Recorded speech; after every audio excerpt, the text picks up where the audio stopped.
Today is Thursday, June 10th, 2021. Coming up on Roland Martin Unfiltered, Black Republican Congressman Byron Donalds says the Congressional Black Caucus, they're blocking him from becoming a member. Others say, dude, you voted with Donald Trump when it came to the election of Joe Biden. Get the hell on, get gone.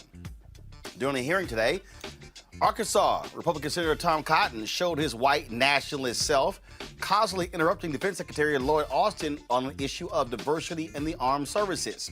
A federal judge has tossed one of the discrimination lawsuits black franchisees with McDonald's filed against the corporation. In Minneapolis, a deadly police shooting has no record because there's no body cam video. Really? In Oregon, a statue commemorating an enslaved black member of the 1804 Lewis and Clark expedition defaced by a crazy-ass white woman, and the owner of the Baltimore Ravens donates $4 million to HBCUs. Plus, the High Point, North Carolina principal who serenaded his graduating seniors with the Whitney Houston song, well, written by Dolly Parton, I Will Always Love You. It's time to bring the funk on Roland Martin Unfiltered. Let's go. He's got it. Whatever the miss, he's on it. Whatever it is, he's got the scoop, the fact, the find. And when it breaks, he's right on time and it's rolling. Best believe he's knowing. Putting it down from sports to news to politics. With entertainment just for kicks, he's rolling. It's on go, roll, y'all. It's Roland Martin, yeah. Rolling with Roland now. He's funk, he's fresh, he's real, the best, you know he's Roland Martin now.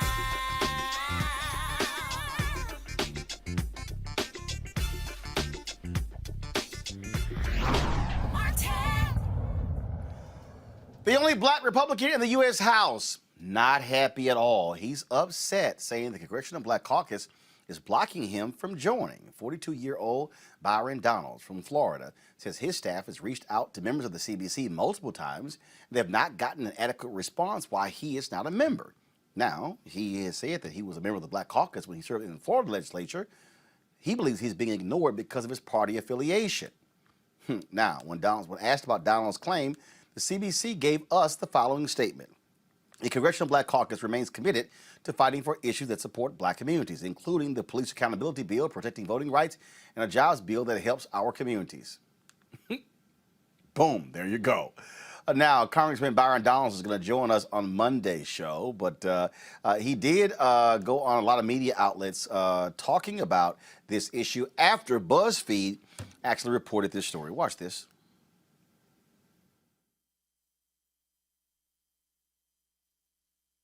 Show that in a second. I just want to go to my panel. Let's go to Dr. Greg Carr, Chair of the Department of Afro-American Studies, Howard University, Reese Colbert, Black Women Views, and also glad to have in the chair, Georgia Fort, independent journalist.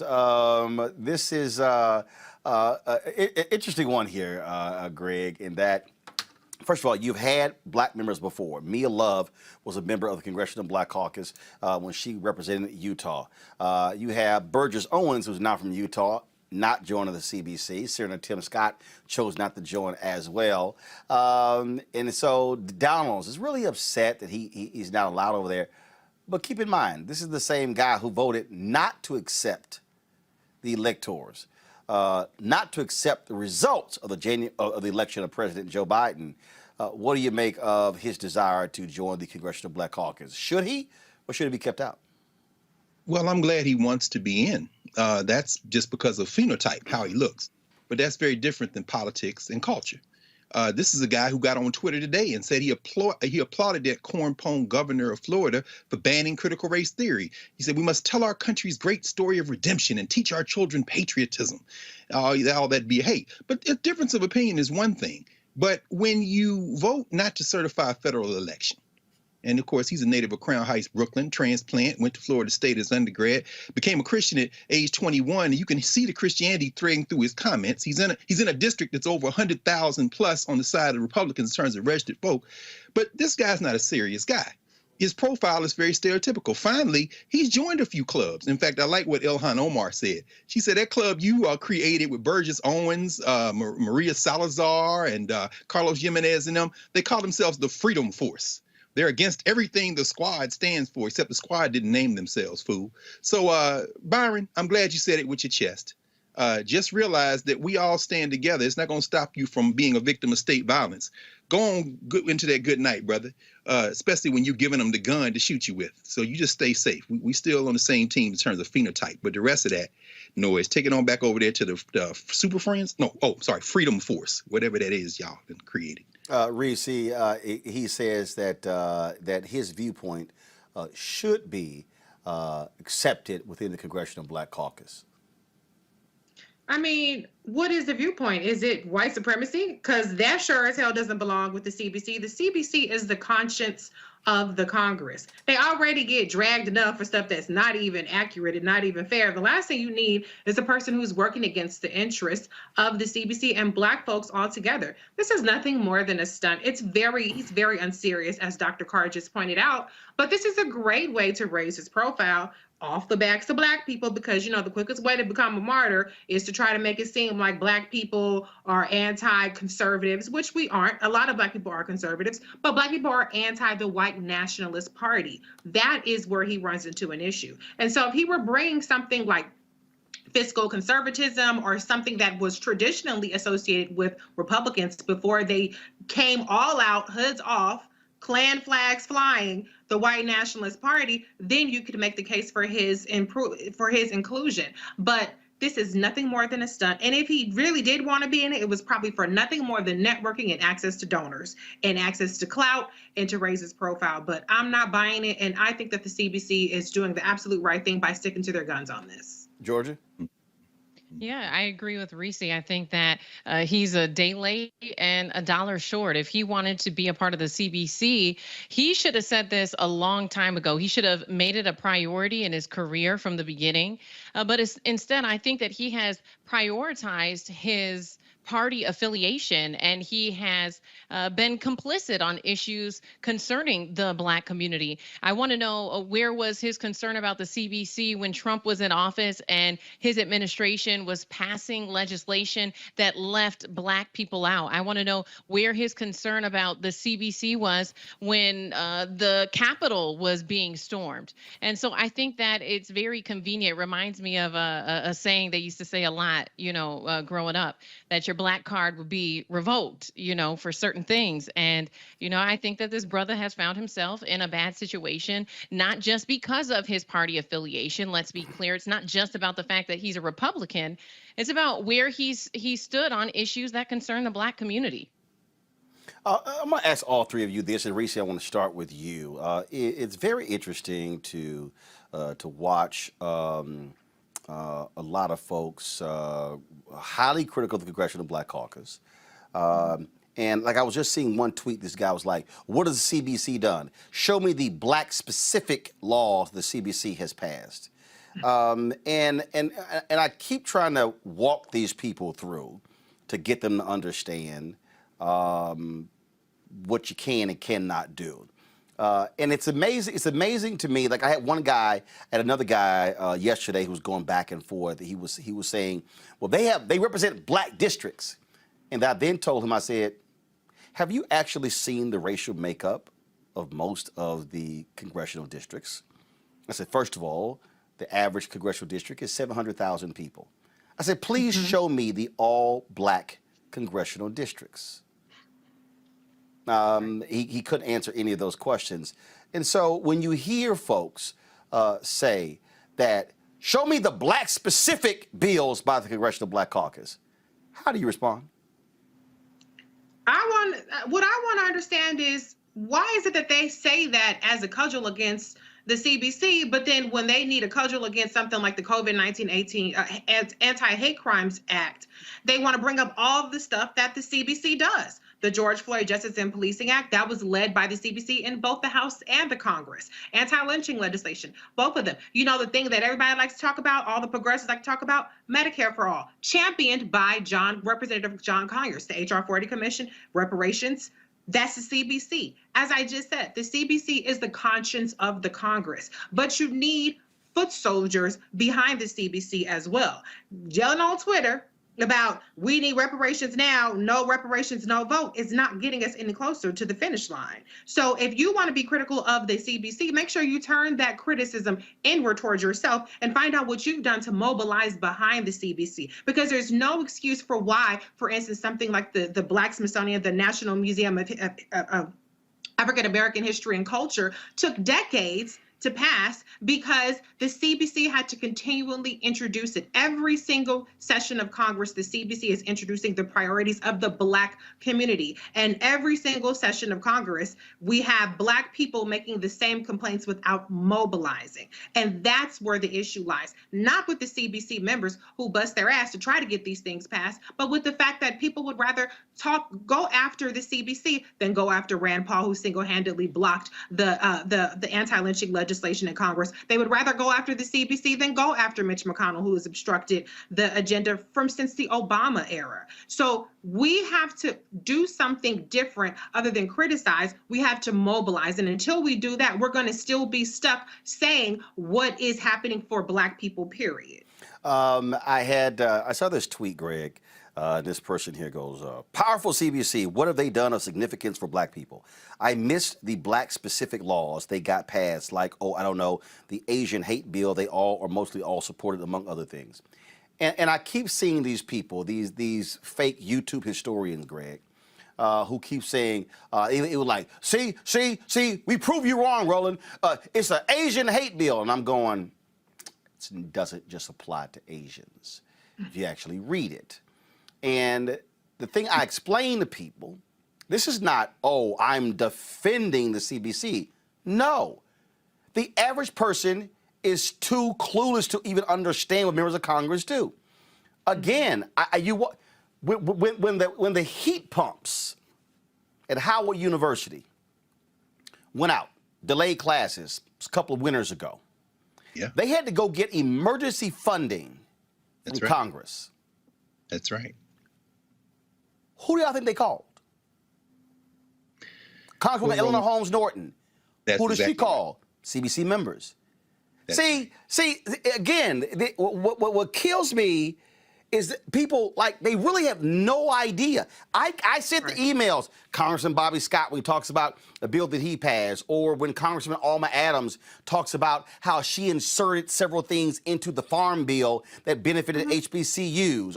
I can go on and on and on. I remember, I never forget, Greg, when President Obama was in office, the members of the CBC on the House Financial Services Commission refused to vote for the banking bill. They forced Barney Frank to go get the votes elsewhere. They didn't vote against it.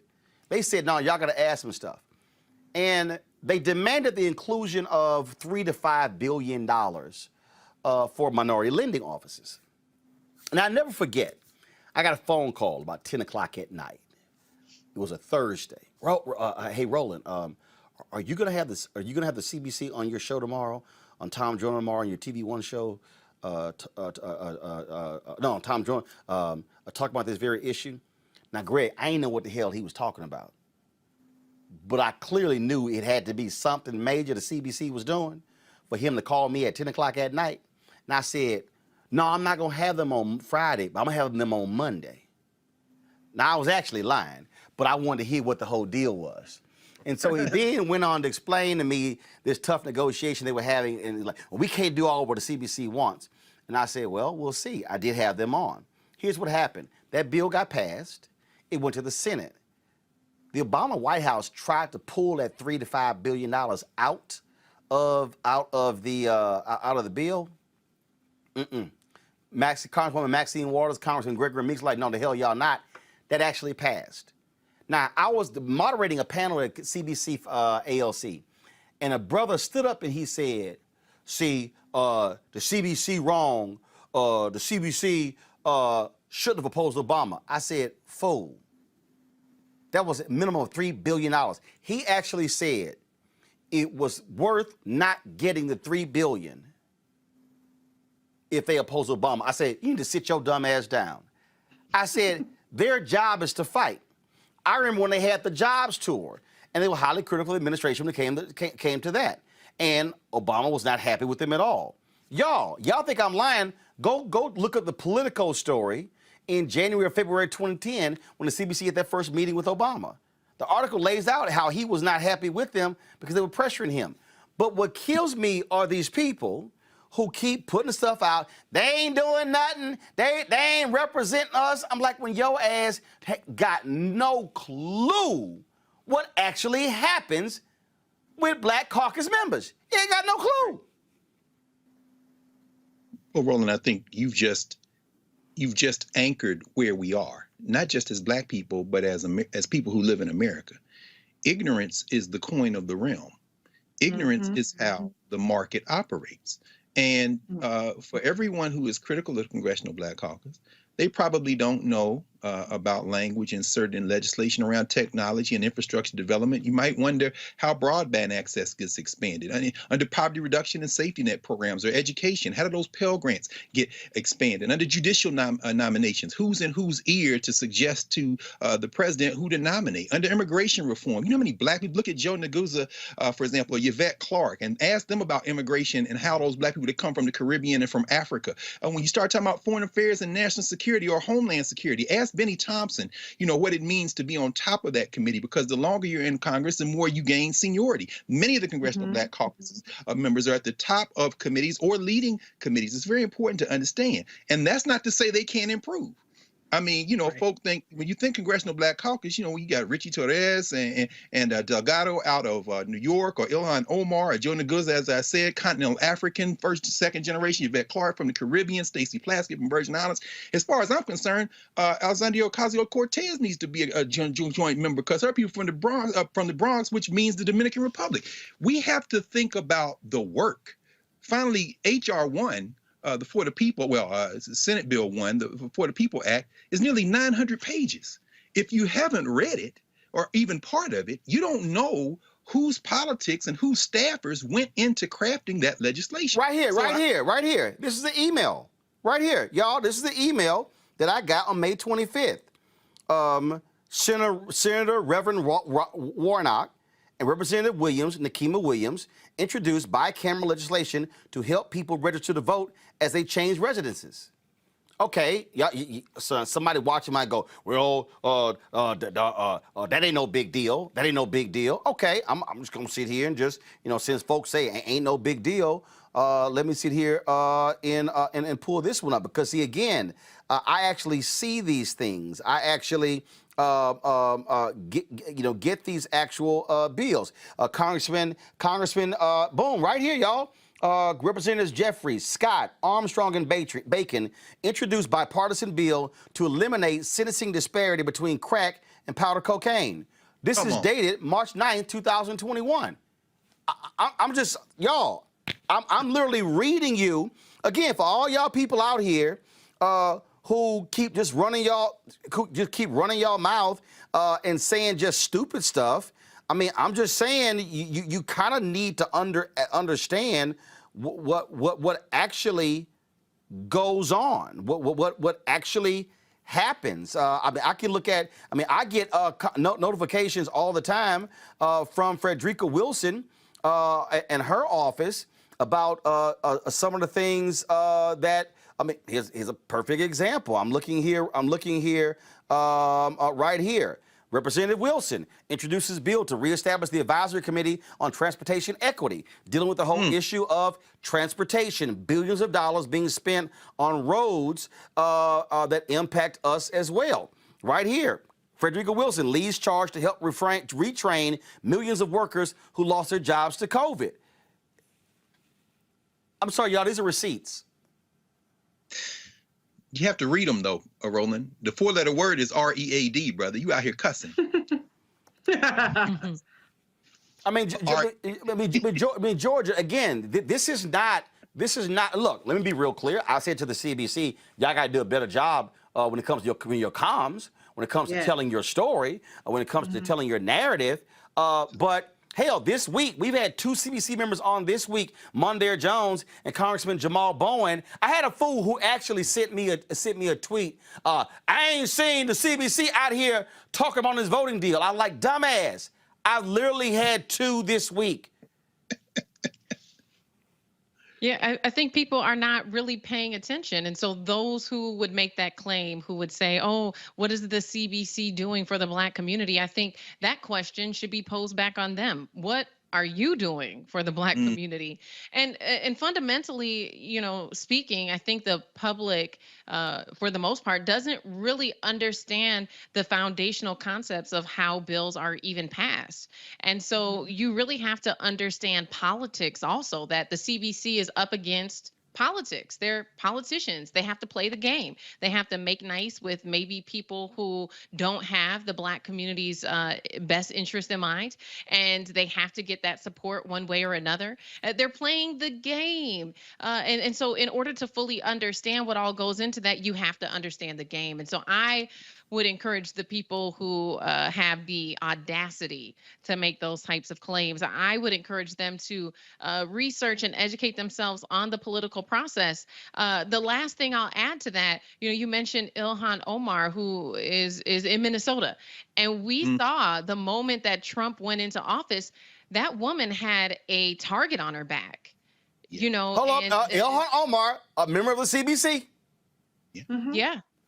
A target on her back. And can you imagine what it's like also to not only have to do your job while Black, do your job while everybody's against you, but then do it while you're facing death threats and while the president of the United States is calling you out explicitly on Twitter. You have to also think that the same things that we're faced in our workplaces, it's amplified for our politicians. And so the last thing that we need to be doing is trying to call them out. We need to be, if we feel like they're not doing enough, we need to call them and ask them how we can support them in doing more. And let me be real clear. Again, I'm sorry. Wow. Congressman David Scott votes to pass enhanced consumer protections from predatory debt collections.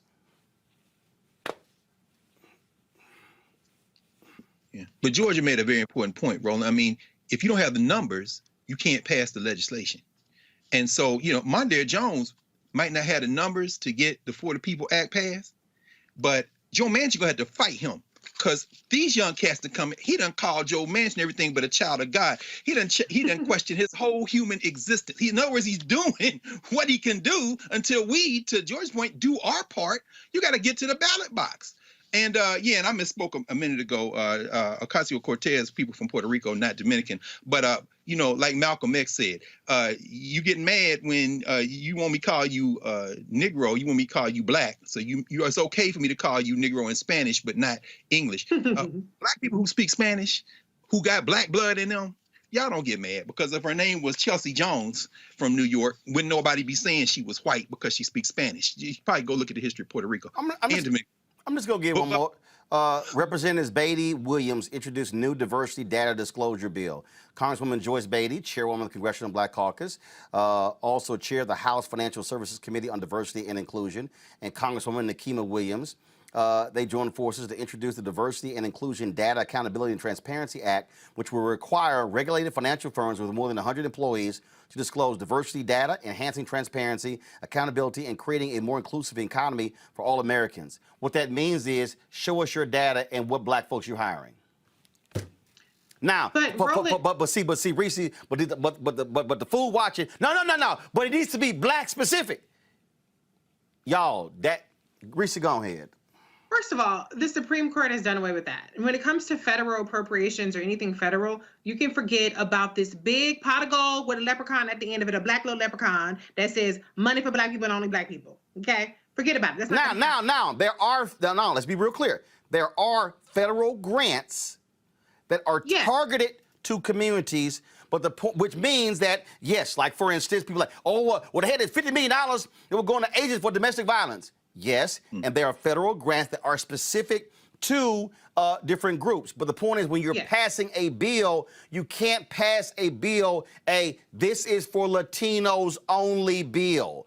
Asians Exactly. only, black only. And for all y'all folks who go ahead, just go ahead. Yeah, I mean, listen, there are ways that money is targeted and directed towards black communities, black people, black organizations, et cetera, et cetera. It's absurd for people to think that there's no way that black people and only black people get money. Okay, so here's the thing. Dr. Carr said it best. Read is a dirty word right now. We've gone from the point to where it's not even just that people only read a caption or people only read 280 characters. People only read one damn sentence. People only read a headline. And unfortunately, with the CBC and politicians who are actually trying to do good are competing with is the meme culture, is the dumbed down culture, where if it doesn't hit the shade room, if it doesn't hit Baller Alert, or if it doesn't hit their gossip blog, if it doesn't hit their particular feed, which it won't hit because the algorithms don't put it in your feed because you're not interacting with information. You're interacting with entertainment. You're interacting with things to get an emotional response out of you that you take and run with it. You're all of a sudden an expert. You're an expert on the COVID-19 vaccine. You're an expert on reparations. You're an expert on whatever the situation may be, all from memes and headlines. And you react to it instead of informing yourself. And informing yourself, by the way, is not going on YouTube and typing in your opinion and finding a bunch of assholes who are just going to regurgitate your opinion to you and make you feel smarter because you're not smarter. You're actually dumber because of it. And so to your point, Roland, the CBC has to realize the environment that we're in and get better on messaging. Roland has the emails that show the accomplishments. Anybody can go to congress.gov. You can go to these particular Congress people and look up on their website. I'm sure they have press releases every single day. You can follow them on Twitter, but you have to bring the information to the people because the people that are bringing the bullshit are outworking you. They're getting to the people before you get to them. The people who have the anti-vaccine information, all the disinformation, they're getting to the people and you're not. And that's the problem. And it actually harms us all. But like I said, I just want to be clear. If people talk about the COVID Anti-Hate Crimes Act, there is $0 specifically appropriated in that act. I read through the bill on congress.gov. I just saw a tweet the other day from the Secretary of Interior that had millions of dollars in black organizations, for whether it's for museums, whether it's for different organizations, millions of dollars. There's more money in that tweet for black people than what was in the hate crime bill for anybody. But the problem is that tweet that I saw is not hitting your timeline. That tweet that I saw is not getting in the memes that's making it on all these entertainment sites where people say, you got any? I saw somebody tag me in some bullshit today where it was an ADOS meme that had the signing of the hate crime bill, and then it had Miss Seeley, got anything for me? This is how stupid we're becoming as a people, where we can't even process anything that's not in a meme anymore. We can't seek the information out and speak from a position of strength and authority rather than a position of being fake mad about everything. Because if you were really that mad about it, you would inform yourself about what's being done so that you can ask these people to step it up in the ways that things aren't being done. But you aren't doing that. You're just reacting to memes, and I'm really, really sick of it. But the CBC has to get better. And I asked Congressman Joyce Beatty about this. What are you guys going to do to compete with this meme culture? And they still are not there yet. And I hope Same here, Reese. Same here. Particularly for somebody like Congresswoman Underwood, who is exceptional, who had a very, very tight race in 2020. I need them to get their messaging together so that we can continue to grow the ranks of the CBC and black people who are going to be the conscience of the Congress. I've been saying the same thing. In fact, when you talk about these stuck on stupid people, I got a stuck on stupid fool named Carrie Ivory on YouTube. They always introducing shit, but nothing passes. Really, Carrie? Pull this up, please. This is called Text of Bills for the week of June 14th, 2021. Right here. Every single week. So here's the question, Carrie. Are you even aware of this website? Are you aware? And I'm just going to type. I'll make it real easy for you, Carrie. This is what I typed in. Bills passed this week by the U.S. House. Boom. What's the first one that came up? Bills this week. Docs.house.gov. How about this here? The number 2, action on legislation. at congress.gov. Let's click that. Look at this here. These are all the actions taken by Congress. May, April, March, February, January. Totals by session, Carrie. And see, this is for the people who don't understand how Congress works. Let me blow this up for you right here so you can get it. In the first session, 4,000. You know what? Let me just zoom in some more, okay, for the folk who let me just zoom in a little bit more because I really want people at home to see this. 4,344 bills and resolutions were introduced in the House. 205 were passed. 2,285 were introduced in the Senate. 183 were passed. Folks, what you don't understand, you gotta get 218 votes to get something passed. And so, excuse me for this very basic and rudimentary civics lesson for the folk who don't know, who all they do is run their mouths and they're clueless. You need to understand. I really believe praise the Lord for Schoolhouse Rock growing up. I really appreciated the cartoons on Saturday that taught us how government works. Because folk just run their mouths, and I know all the fake YouTube historians are going to be running their mouths this weekend, doing videos, dogging me, Reese, Georgia, and Greg, saying, there y'all go, Boule, Illuminati, Roland Martin, sitting here, they defended the CBC. I can hear all y'all running your little dumbass mouths. Oh, defended his white Democrat masters. No, fool. It's called understanding basic civics. And that's what it is. Now, I am not of the opinion that we do not push the CBC. Oh, y'all can ask them, I push them. But what I'm not gonna do is run my mouth and then say, man, the CBC, they don't do nothing. I don't know what they doing for us. I ain't seen them do nothing. Cause your ass eyes are shut with a pair of shades on. That's why. Just understand what actually happens. All right, Can I add one more thing? Yeah, go ahead. I just want to say, you also have to look at the amendments that pass. Not everything passes as a bill as it's introduced. Sometimes they have to have an amendment. Hold up. I want you to slow that down. Okay. Because see, for all of the people watching who whine and complain, who rode a different bus to school. Oh no.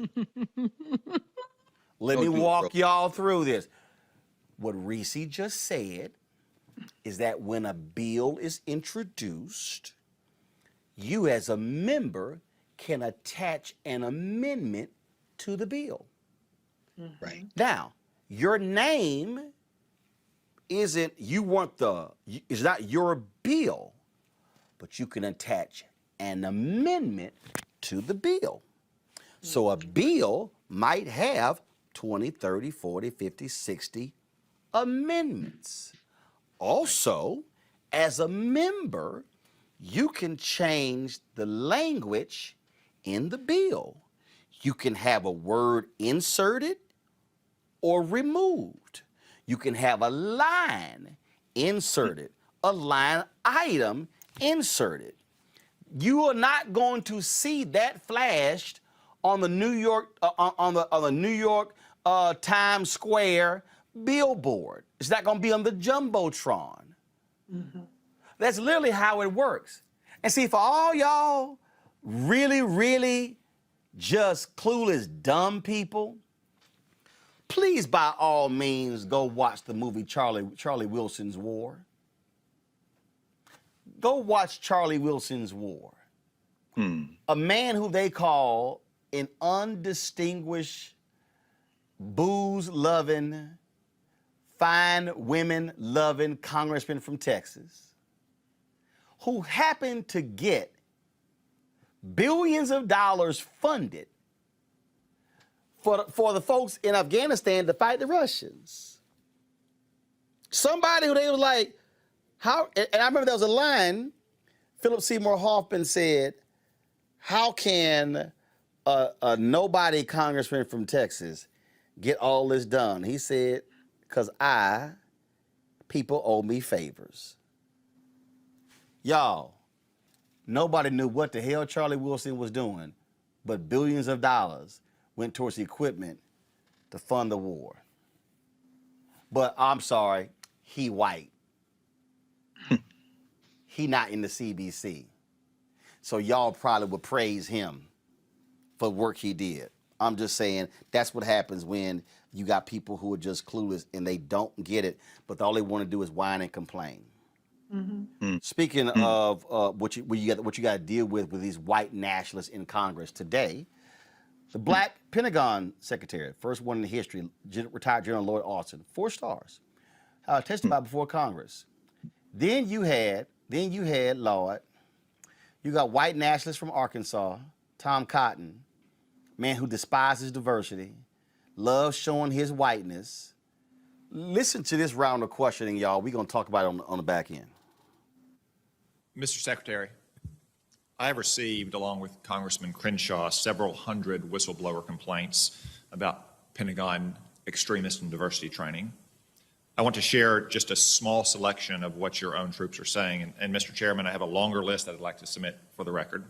Without objection. Again, this is just a few examples. One Marine told us that a military history training session was replaced with mandatory training on police brutality, white privilege, and systemic racism. He reported that several officers are now leaving his unit, citing that training. Another service member told us that their unit was required to read White Fragility by Robin DiAngelo, which claims, and this is a quote, "White people raised in Western society are conditioned into a white supremacist worldview." A member of the Special Operations community has told us that they are being instructed that, quote, "The U.S. Special Operations community is racist." One Army officer relayed to us the words of his general officer who told him that the entire U.S. Army is racist.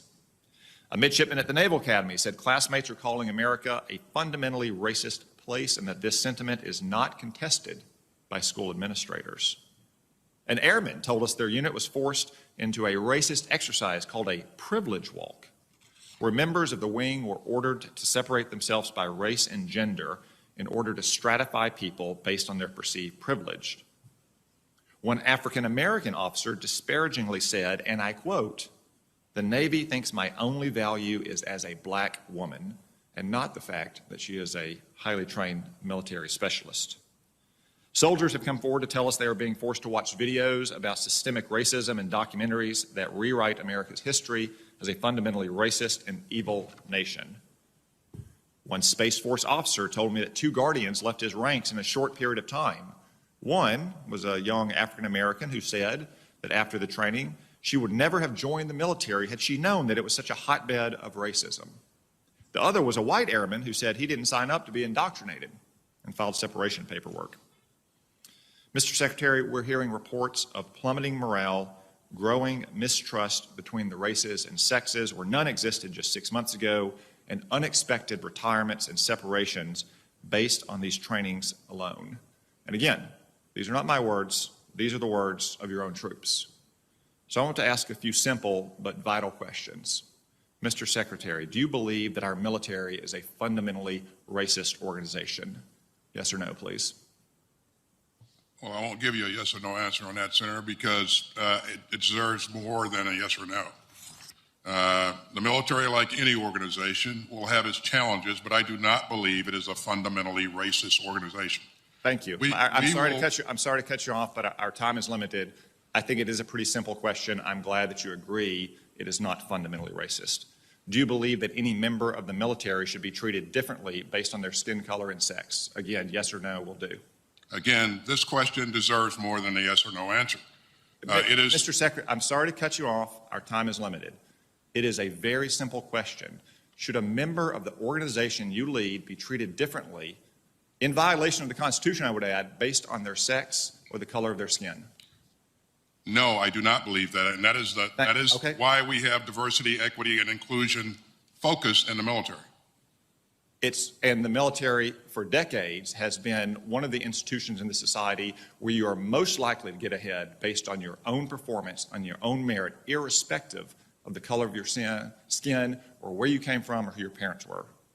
Senator, I absolutely agree with that, and I am an example of that. Your distinguished career is an I would also say that Mr. Secretary, your career is an excellent example of that. But I have more questions based on the reports we've seen. The military has included the works of critical race theories on its reading list by authors like Abraham Henry Rogers, who now calls himself Abraham Kendi, and Robin DiAngelo. Mr. Kendi has written, quote, "The only remedy to past discrimination is present discrimination. The only remedy to present discrimination is future discrimination," end quote. Do you agree with that proposition? I've not read that, and I don't, I certainly don't agree with what you just said, but Mr. Secretary, it's always important to have the full context of anything that you're being asked to evaluate. Mr. Secretary, do you believe that race and sex should be the key factor when selecting combat leaders, rather than, say, operational excellence, technical proficiency, leadership, agility, and integrity? I do not, Senator. I think what you just said should be key components in making any selection. Thank you. I'm glad we agree on all this.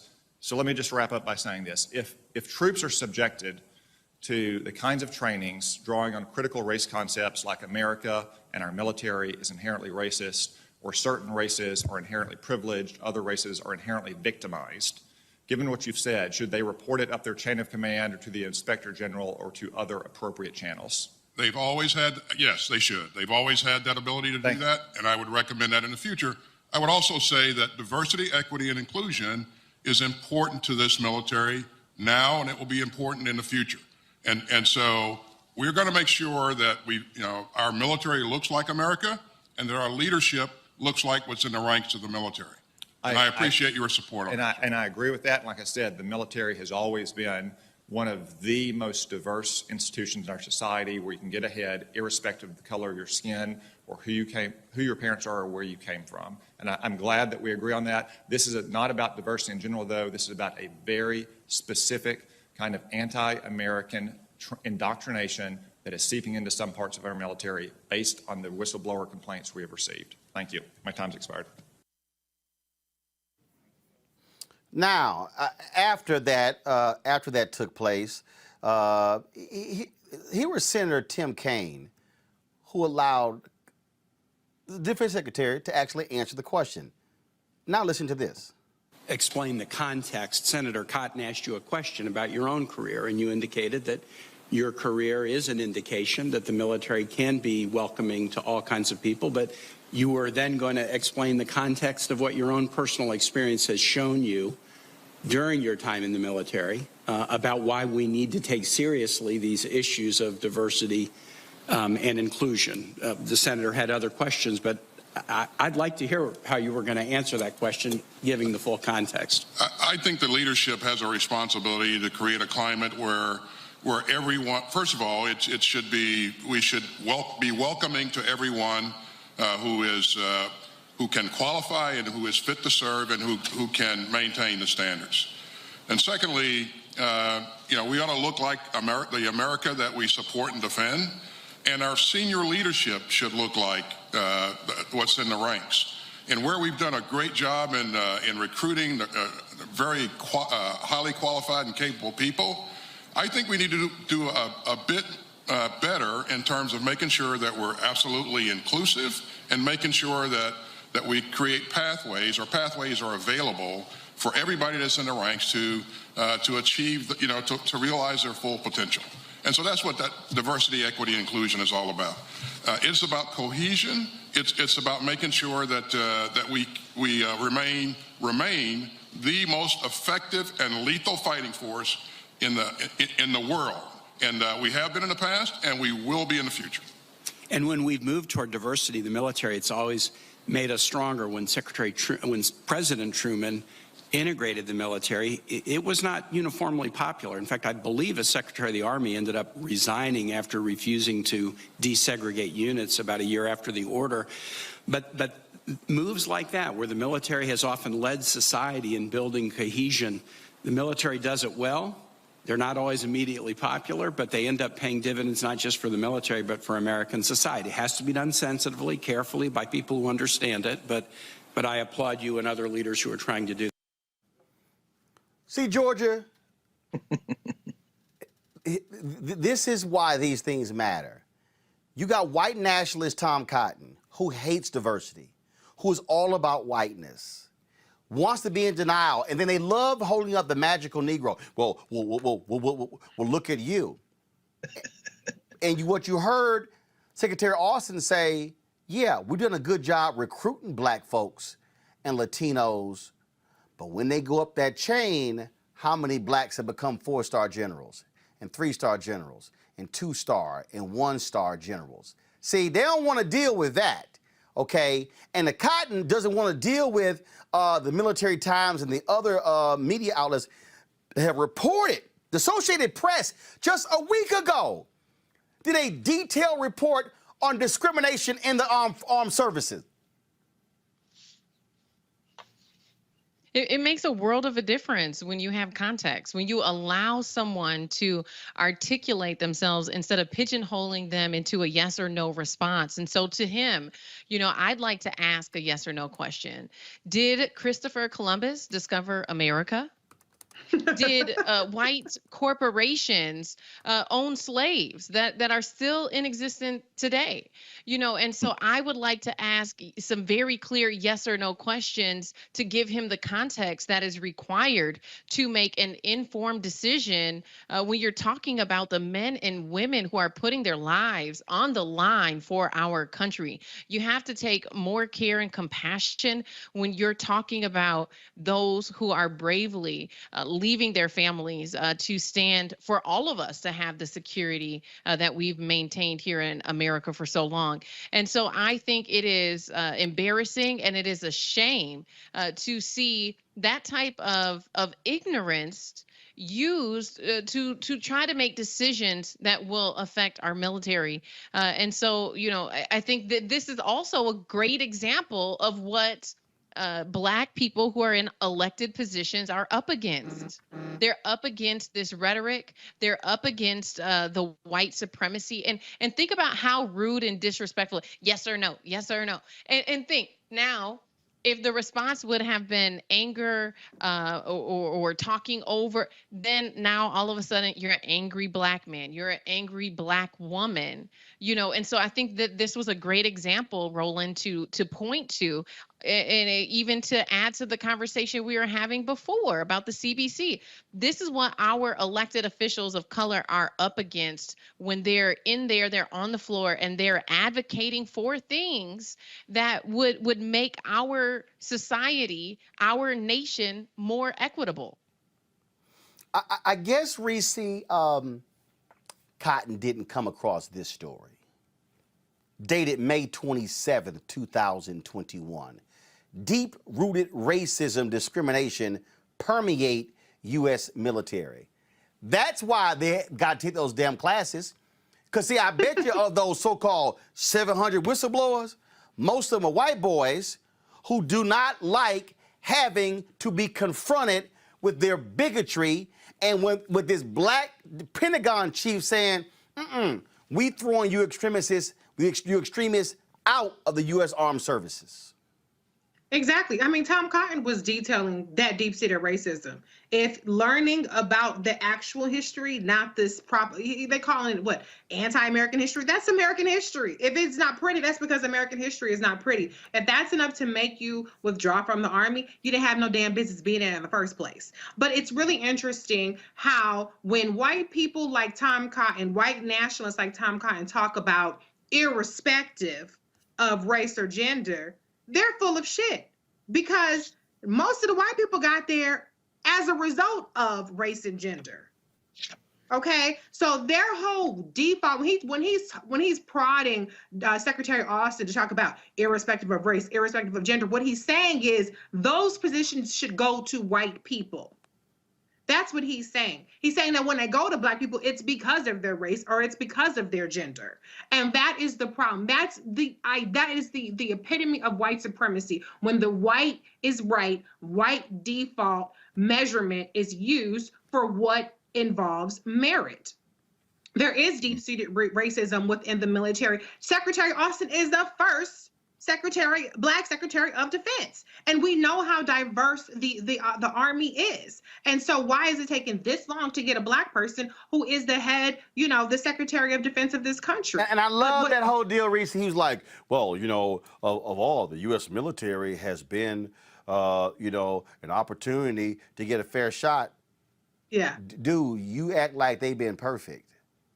No. And I remember, and I remember being in high school, the military coming to our classroom saying, look around, look to your left, look to your right.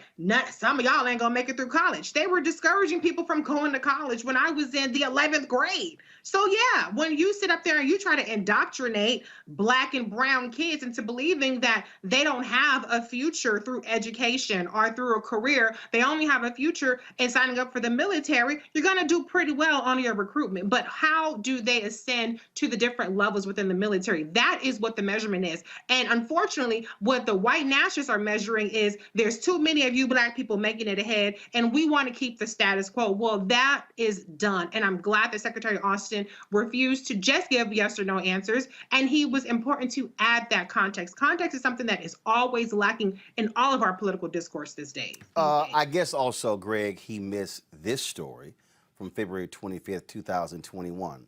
Pentagon report warns of threat from white supremacists inside the military. A small number of extremists within the ranks carry the potential to carry out, quote, high-impact actions, the report says. Senator Thomas Cotton, he didn't quote from that report. Well, I mean, Tom Cotton is not stupid. There's a substantive issue, that's what we're discussing, the range, the complexity of them. And then there's the political issue. In terms of foreign policy and the military, use of the military, I suspect that General Austin and Senator Tom Cotton probably are closer in agreement. For Tim Kaine to evoke Harry Truman, a Klan-adjacent N-word spewing racist who used the atomic bomb twice, only two times in human history, and used it against the Japanese as a stalwart of integration when he reluctantly integrated. Read the report, 1957, to secure these rights. This guy's a segregationist growing up in Missouri. But anyway, that's another story. We don't confuse the push for diversity, equity, and inclusion in the military, which is part of the settler colonial project. I mean, it's nothing. And Richard Pryor said, "Would you want them mad at us too?" I mean, a lot of times Black people join the military to escape a certain political economic condition. It ain't like we love this country so much, but that's a different story. What we see there with Tom Cotton is positioning for 2024. When he evokes Ibram Kendi, my friend Ibram Kendi, who we call by his government name, which, by the way, is fighting words where I'm from. When you start using your government name, somebody changed their name to an African name. But we know how that would end, as my man Black Thought in Philly would say, first thing to fall is cats with no chin. So I suppose Tom Cotton would be going very quickly in the Chin Check Club, along with his friend Ted Cruz and that junior senator from Kentucky. Maybe they can borrow some chin from young Josh Hawley, who seems all their chins. But anyway, the point is that Tom Cotton is positioning himself for 2024. This racist who last year, when he was attacking the New York Times, said slavery was a necessary evil, the one upon which the Union was built. This year, who tweeted out that we have an under-incarceration problem meaning locking up people like you, me, George, and Reese, and who just said month before last, when last month actually, when the anniversary of George Floyd's murder came, that tweet that came from the White House could have come from the Communist Party of China. Tom Cotton is not engaged. He don't care nothing about no facts. This man is trying to, he's auditioning for the role of not only lead white nationalists, they're all lining up to see if Trump collapses, whether they can be the Republican nominee. He's not just a white nationalist, he's a white supremacist. And if you start matching up genes, bruh, I don't know that you with that Cheech from Screech from Saved by the Bell chin and that flop sweat usually beneath your nose and above your, I don't know that you should be, he's auditioning for the hillbilly vote for 2024. That's all right. Tom Lander Cotton. And I then, wish I was. And then you got folks like Florida Rep Mike Waltz, who wrote a letter to West Point Military Academy superintendent, who's black, demanding the schools cease teaching critical race theory immediately. Waltz reasons that the cadets are not, quote, activists, and some will go on to hold powerful positions running the country. Hey, dumbass, that's why. Waltz said he has some parents complaining after they heard about some lectures called Understanding Whiteness and White Rage in a classroom slide labeled White Power at West Point. Player, there has been racism at West Point, and the black folks have been talking about it. I keep telling these folk, these white folks cannot handle what's going on. Going to a break, we come back. Hakeem Jeffries even questions the FBI director about using the phrase violent white terrorist. Also, McDonald's wins around in court with black franchisees who sued them. We'll break all of that down next, right here on Roland Martin Unfiltered. When you study the music, you get black history by default.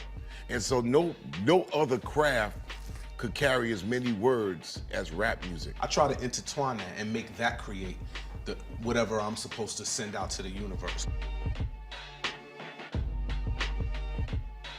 A rapper, for the longest period of time had gone through phases. I love the word. I hate what it's become, and to this generation, the way they visualize it. Its narrative kind of like has gotten away and spun away from, I guess, the ascension of black people.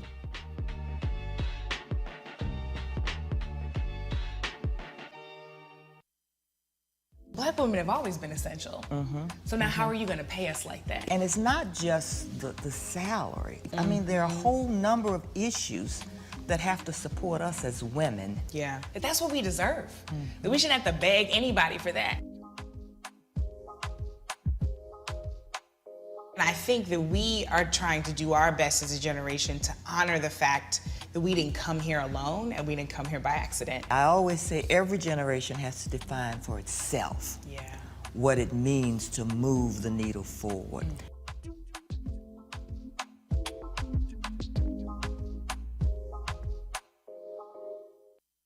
Black TV does matter, dang it. Hey, what's up, y'all? It's your boy Jacob Lattimore, and you're now watching Roland Martin right now.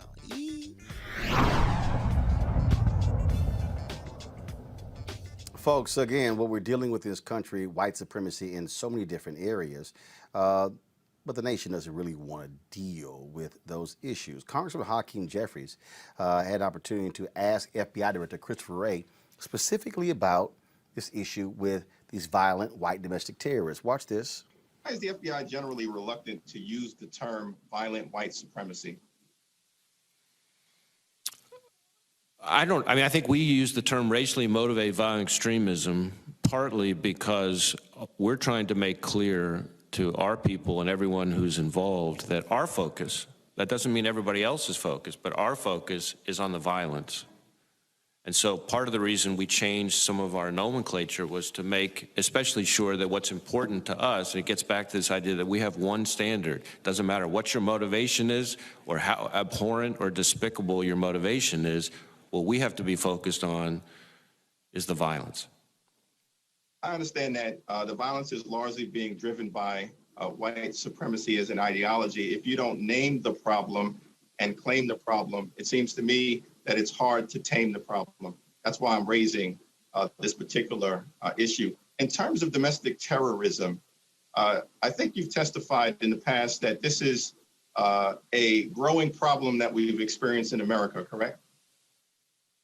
Domestic terrorism? Absolutely. That's correct. Yes. And I would argue that it is actually a problem that has been with us for centuries. We know that the KKK was founded in 1865. That's a terrorist organization. We know that the lynchings that took place in the 1800s and the 1900s were acts of domestic terror. The murder, the brutal killing of Emmett Till in 1955, that was an act of domestic terror. The bombings of the 16th Street Baptist Church in Birmingham, Alabama, which took place in 1963, that was an act of domestic terror, killing 4 beautiful Black little girls. This most recent January 6th instance, the attack on the Capitol that resulted in death and mayhem, was an act of domestic terror. And the through line through all of those instances is white supremacy. I hope that the FBI will use all of its resources to tackle this persistent problem. I yield back. That's what you do, and that's what happens, Greg, when you have Black Caucus members trying to push the issue. As he said it, you got to name it. You got to name it and call it what it is. You can't say, oh, it's terrorism. No, no, no. It's white domestic terrorism, because trust me, if it was Muslims, they would be saying Muslims all damn day and demanding every Muslim leader in America denounce it. Well, if they choose to stay in electoral politics and the demographics keep changing, I look forward to the day when Senator Turner or Senator Bush out of Missouri, or I guess they could do it on the House side now, pushed it a little farther than our friend and brother Hakeem Jeffries to remind us that state terror looks like the Federal Bureau of Investigation, which began with the racial conditions persecution of Marcus Garvey and attempts to destroy A. Philip Randolph and everybody else, and continued right on up through the counterintelligence program. But I know he's got to get right up to that line because Hakeem also has presidential aspirations. That having been said, the challenge we have is the same challenge as a through line, to talk about through lines. It's a through line between the FBI and the domestic area, the CIA internationally, and the military globally, which is white nationalism is not an outlying thing that's invading these institutions. It is the core of the way they were constructed. Now, I will agree with Senator Tom Land of Cotton on that regard when he attacks the 1619 Project by saying slavery was a necessary evil. That's how white nationalism views us. Our whole job is to try to fit into a structure, and when you've got outliers, that's when they will say, oh, well, maybe we should talk about these people. This is the bad apple theory. It's not a bad apple. It's a bad tree. Now, I don't know how we root it out. And Hakeem probably went as close as you can get without, getting a heart transplant for the aforementioned Congresswoman Bush, or perhaps the new-to-be Congresswoman Turner. But, for where he is, I guess that was pretty good. I give him a C. Reese? Yeah, I mean, at the end of the day, white nationalism, white domestic extremist terrorism, all the stuff you want to call it, is a break the glass in case of emergency for white nationalism. And that is the government working as designed. That's why Joe Manchin is against the For the People Act when he was an original co-sponsor of it. That's why he won't weaken the filibuster, have any reforms for it, even though previously he was for some small reforms. That's why Tom Cotton doesn't want the military learning about the true history of this nation. That's why Christopher Wray, who was appointed by Donald Trump, is going to call it racial terror. I remember when the Republicans were on President Obama's ass all day, every day. You need to call it radical Islamic terrorism. Radical Islamic terrorism. And I saw it.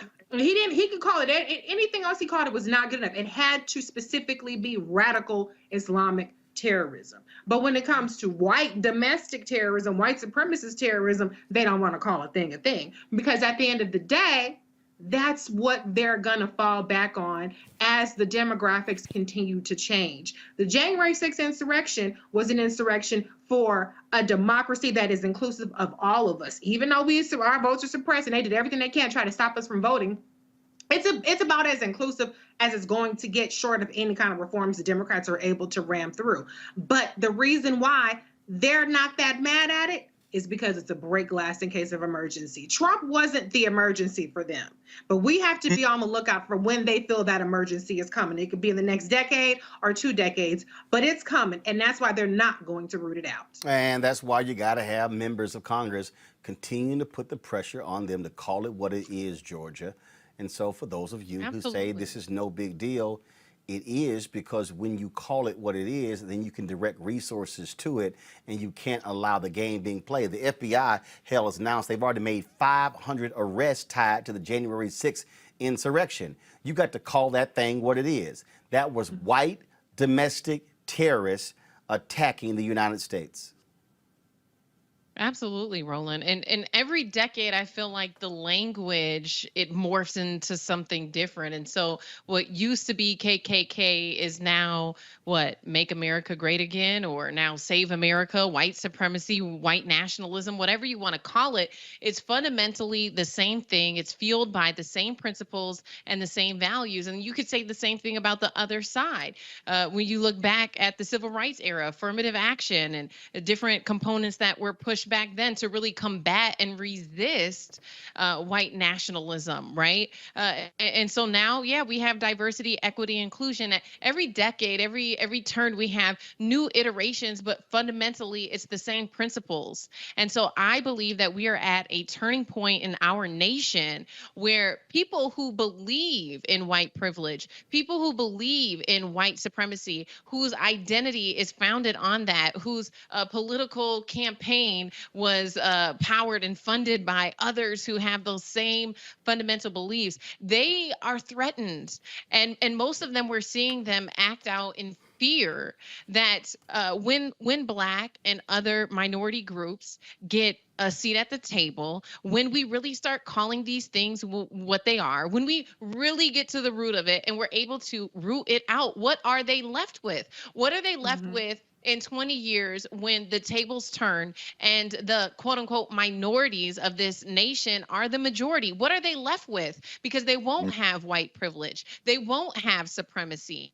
They won't be above on any level in any industry. And so I think that what we're seeing is them really try to, fight against the tables turning. And there's really, in the next few years, nothing much that they can do about it. Absolutely. Folks, let's go to Virginia, where the governor, Ralph Northam, teamed up with Meek Mill to sign House Bill 2038. This deals with the issue of reform. And this is what he said in a news conference about this bill. Check this out.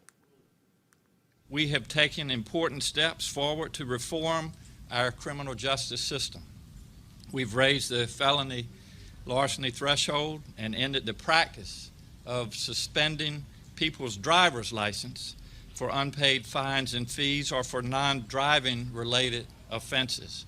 We have ended the use of the death penalty here in Virginia, and in just a few weeks, marijuana possession for adults will no longer be illegal in our Commonwealth.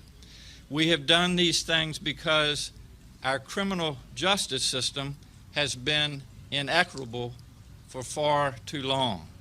Too many crimes bring lengthy sentences that outweigh the severity of the offense. And that has resulted in far too many people, particularly too many people of color, in our prisons and jails. While none of these policies will end the problems of mass incarceration on their own, every step forward matters. And the step we're celebrating today is indeed a very important one. Too many people are in prison not because of the original crime they committed, but because once they were out on probation, they did something that caused the court to revoke their probation and send them back to prison. According to a 2019 report from the Council of State Governments, a quarter of state prison admissions nationwide are for technical violations of probation or parole.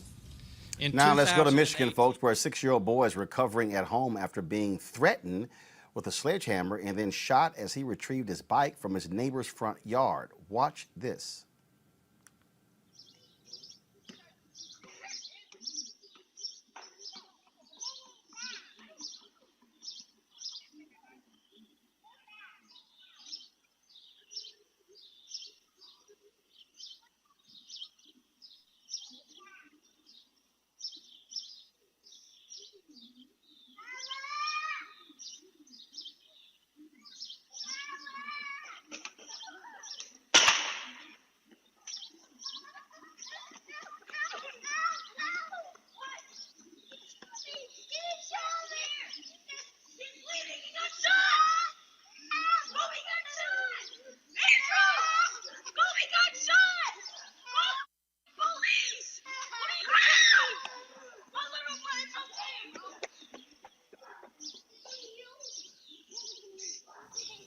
The child's father, Arnold Daniels, says his kids were outside on their bikes when they stopped and left one of them in front of Ryan Lewin's home. When Kobe went back to get his bike, Lewin came out with a sledgehammer in his hand and said something to the child. After that, Lewin went into his home and shot a gun through the front window, hitting Kobe in the arm. Luckily, the bullet went through the child's arm. Doctors told Daniel that had the bullet been an inch in either direction, it likely would have killed Kobe. Lewin was arrested and charged with assault with intent to murder. He was released on a $10,000 bond, and the emergency motion has been filed to raise the bond. No shit, Reese. I said, listen, I know some people don't agree with capital punishment. Give this motherfucker the electric chair, okay? What kind of sicko do you have to be to shoot a 6-year-old over a bike in your yard? Fry his ass up, no trial, straight to the electric chair. And they bring it back to shooting. What are they doing? The shooting in South Carolina, fire squad in South Carolina. Extradite his ass to South Carolina and send him on a firing squad. That is the only just result. I know the little boy survived. Thank you, Jesus, for that. But I don't have any problems with the firing squad on his ass. $10,000, Georgia. That dude almost killed a child. Yeah, as a mother, it breaks my heart. I have 3 children, and I can't imagine how it would feel to learn that my children were out riding their bike and were shot. And the thing that really frustrates me with this case, well, I mean, there's layers.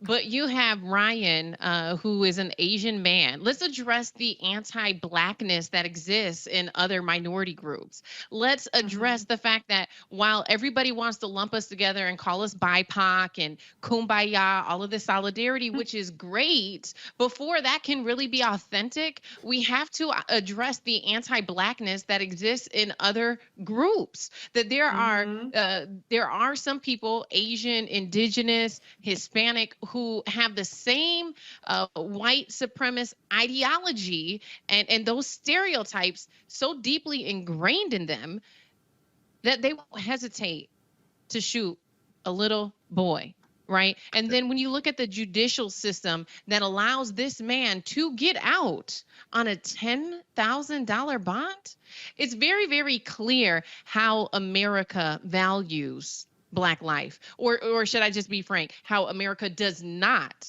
value Black life. Great. That's right.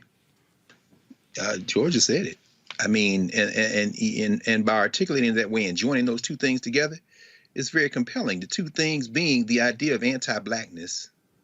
Everyone looks at Black life as not human life. There are no humans involved.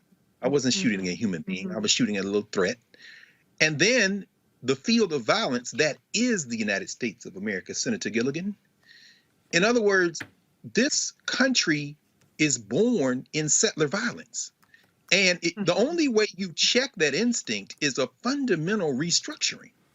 So what you're seeing is someone who has been indoctrinated in a culture of anti-Blackness, who has been empowered by a culture of violence to act out that anti-Blackness. In other words, in fact, the tragedy is this isn't an outlier story. Of course he got bail. You didn't shoot at a human being. And it's going to happen tomorrow and tomorrow and tomorrow. And one day we're going to remember what we did up until fairly recently, the last maybe 50 years or so, which is shoot back, baby. And then at that point, when you call the police, they're going to have decisions to make. This doesn't end well for anybody in this country, because people are only going to take getting shot at so much before they start shooting back. And that's when you're going to find out half the people in the damn police force hate the other half. Don't call. In other words, this deteriorates. This is the deterioration of the society we just saw in that attack on that child. Well, the outcry was tremendous, and as a result, about a few hours ago, Ryan Lee Wynn is back in custody. He was picked up. Go to my computer, please. He was picked up after his bail was increased to $100,000 during a hearing on Thursday. And so, again, the video was captured on a Ring camera. Lewin is in prison as we speak as a result, again, of the live protests. He still has a bail number though, right? Yeah, $100,000.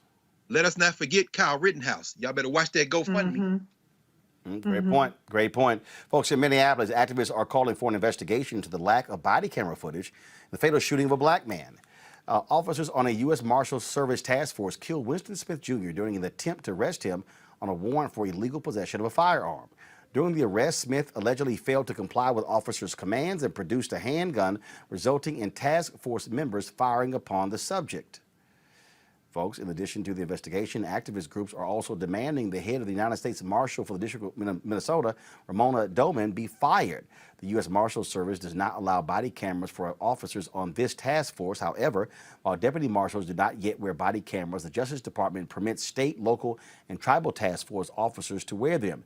The Hennepin County Sheriff's Office has now issued a body camera to one of the deputies involved in the shooting. Still, Sheriff's Office officials were told it could not be used while the deputy worked on task force operations. That's stupid to me. I'm sorry, Georgia, I keep saying to people over and over and over again, every law enforcement agency in America should be required to wear body cameras. I don't give a damn if your ass is a cop for the metro, for the school district, whether it's county, state, federal, task force, every single, you got a gun, you're gonna apprehend somebody, there should be a body camera on every single one of those officers. That's right, Roland. And I'm in Minneapolis. And so, when you look at this, it's 2021. It is recommended practices for transparency and accountability that officers are wearing their body cameras. And so to learn that U.S. Marshals, which are simply just officers who have been on the job for about 5 years, who are deputized to work on this task force, right, that they're allowed then to not wear their body cameras. And so we've seen since this happened, 3 different counties withdraw their deputies from serving on the task force. We have not heard any statement from Ramona Doman. In fact, the activists and community leaders who have been organizing on police accountability even well before George Floyd went to Ramona's house. She had been escorted about maybe 20 minutes before by different feds. They came, they got her from her home, and it was a small group of people asking her for transparency, asking her to answer questions, asking her to address the public about what happened to Winston Smith, who was a father of 3 and a comedian. Now, the one thing I will say, right before the show started, I was at a press conference right at the intersection where that parking ramp is, where he was killed. And the attorneys for the only witness made a statement today. They said that their client was in the car when Winston Smith was fatally shot, and she did not see a gun. She did not see Winston Smith, who they said had a gun. On top of that, what has made this case very, very complex, and I think part of the reason why we're not seeing this specific killing in national headlines as much as we did George Floyd and Daunte Wright, is because the Star Tribune, which is a credible one of the legacy outlets here, they made a statement saying in their initial article about this killing that Winston Smith was a murder suspect. And that narrative is so damaging. Obviously, people were in their homes, and even people in the Black community were wondering if Winston Smith was the man who was accused of killing babies in North Minneapolis. We've had 3 children shot, 2 of them killed by senseless gun violence. So a lot of people, when they heard that initial report, were like, well, maybe the cops are actually doing their jobs this time. But in fact, it was a lie. It was a lie that now white people in Minnesota they have that in their mind. They're like, oh, the murder suspect, but he was not a murder suspect. And let's just say worst case scenario, he was. Well, what happened to Dylan Roof, who indeed was a murder suspect, who indeed had just killed 9 people? Why is it that a white man who goes into a church while people are praying, how is it that he can be escorted out alive? But here, in the case of Winston Smith, you're saying he's a murder suspect, so he can't be apprehended. But so this case, on so many different levels, you know, I think it really deserves more attention than it's been getting. And I think that people really need to examine the way that the U.S. Marshals operate, because they're not operating under the same guidelines as local police departments and the county sheriff's offices. And so we need to take that same level of accountability and transparency that we have demanded from our local police departments and apply that on a federal level, and ask ourselves why Ramona Doman, who was appointed by Trump, is still in her position. Absolutely. A great analysis there. Folks, you know what time it is.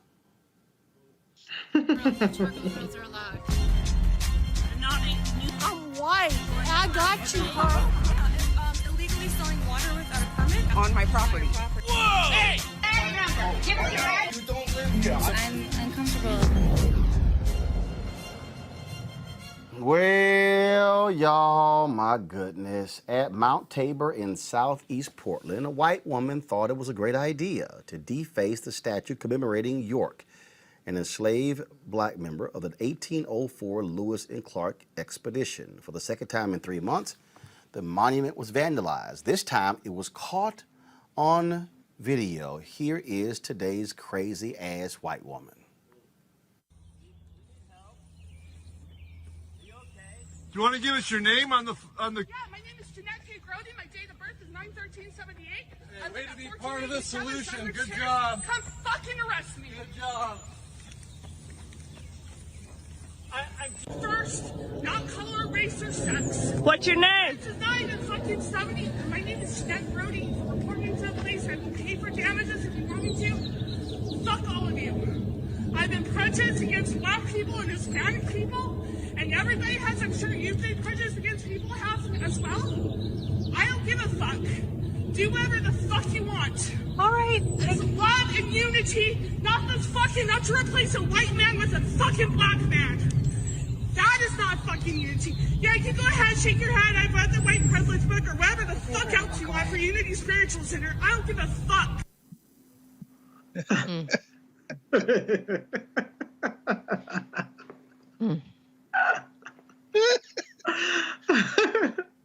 Which one of y'all want to go ahead and comment? Go ahead. Hey, I'm just glad York getting some shine. The only time I've been to Portland, I asked them, take me to the campus of Lewis and Clark College so I can see the statue of York. There's a statue in Louisville. There's one in St. Louis. There's a couple on the campus of the University of Portland. York didn't just accompany William Clark and Rogers Lewis. He was enslaved by William Clark. And as my man Frank X. Walker, who's at the University of Kentucky, has wrote a whole epic poem about him. And there's only a couple of books about him. One's called In Search of York. York was the cat they were sending out in front of them. The Native Americans called him the Big Medicine. They said, we ain't never seen a human being like this. York, he got back to St. Louis and Clark wouldn't let him go. He had a wife in Louisville who they sold to Louisiana. And then eventually they say that he finally got out of enslavement and went back to Native America, where he was living out there near where you are, Georgia, apparently as an older man. That's part of the legend. So what this white girl did, who's only speaking English because the settlers came across the damn land and York was with them, and now you speaking English in the great upper Pacific Northwest. The beautiful thing about it is what this woman inadvertently did, might interject York into the imagination of some people to go back and see, well, why the hell is she so mad at that statue? Go read up on York. He's a fascinating brother, the big medicine. And you can't do nothing with him with a spray can either. They put the statue up, Georgia, in February after protesters toppled one of a white man. And clearly, Spray Paint Karen is just not too happy at all that the statue of the brother is up. Yeah, let me just say, I have never been so ashamed to be half white. You know, Karenism is a pandemic in and of itself, and violence by white women is real. I mean, we have often painted white men out to be the ones that are perpetuating harm in the Black community, but white women are just as guilty. And, you know, it's just... For people to try and present themselves to be so educated and, you know, so correct and that they should be model citizens, you know, it has been a relief, actually, in some ways, to see their true colors captured on camera. And it's absolutely hilarious. But on the other hand, it's absolutely terrifying to know that we can be out in community and be approached by women who have this much anger. And we have seen that same character. We saw that character accuse a young Black man of stealing her cell phone. We've seen that same cops on a Black bird watcher, you know, and so it's like we continuously see this character reveal itself in every city, in every state. There is a Karen, and yeah, I'll just say frankly though, I do feel bad for the Karens out there who are good women, because that lady right there, she's giving Karens a bad rep. Reese, I'm surprised we have not gotten her name, but I can't wait till her ass get fired. Well, she said, I dare you to arrest me, bitches. I am white. I am upset. I'm going to deface this property. It is my right as a white woman who's upset. What were them symbols about though? What's the gender symbols got to do with anything? Go ahead and put the Nazi sign on there, girl. Just lean into it. That's what you are. You are white supremacists. Go ahead and own it, girl. What you drawing purple symbols for? What's that supposed to mean? Yeah, I thought initially I thought she was celebrating Prince. I didn't know what the hell the purple was about. That was just You don't know what the hell she was doing.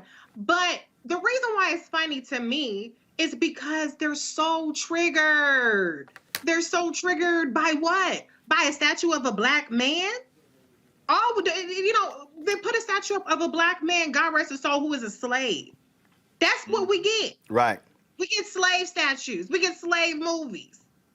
And like they put, you know, somebody up there who's doing something that's a threat to white people. What is she that mad about? But she gave him her name and date of birth. He might have been trying to steal your identity, girl. He might have agreed with what you're talking about, but he said, let me go ahead and get this crazy white lady's identity, open up a little account, and go on ahead and get my life. I mean, she's very dumb, very triggered, very upset for no reason. I guess we can add Black slave statues to the list of white people not enjoying that, or long weekends, or cookies. The list is just growing and growing and growing. I'm going to need y'all to get it together, because that's why your life expectancy is going down as a race. Because you're too upset about little shit. You're too upset. Get it together, girl. But go ahead and relocate her. And hey, all y'all out there who could do something with her name and date of birth, go ahead and do something. I'm going to save my next crazy ass white person for after my next interview. There are always some video. And Black folk, we do stuff a little different, y'all. We got a little bit more flavor. We put that Tony Chasseret's Creole seasoning on it. We don't have struggle chicken. So in North Carolina, some students were graduating, and the principal of the school, he decided to go showtime at the Apollo at the graduation. Check out Principal Marcus Gauze of T. Wingate Andrews High School.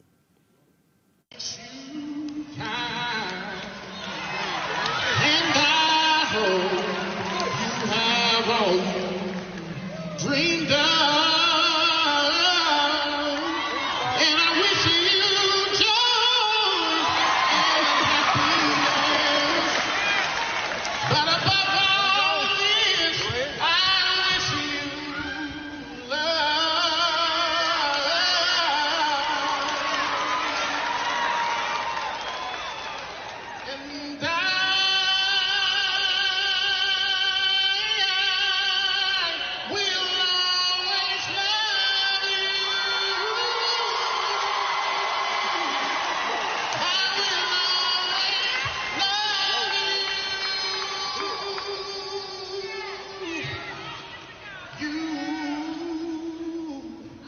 My red raiders, you.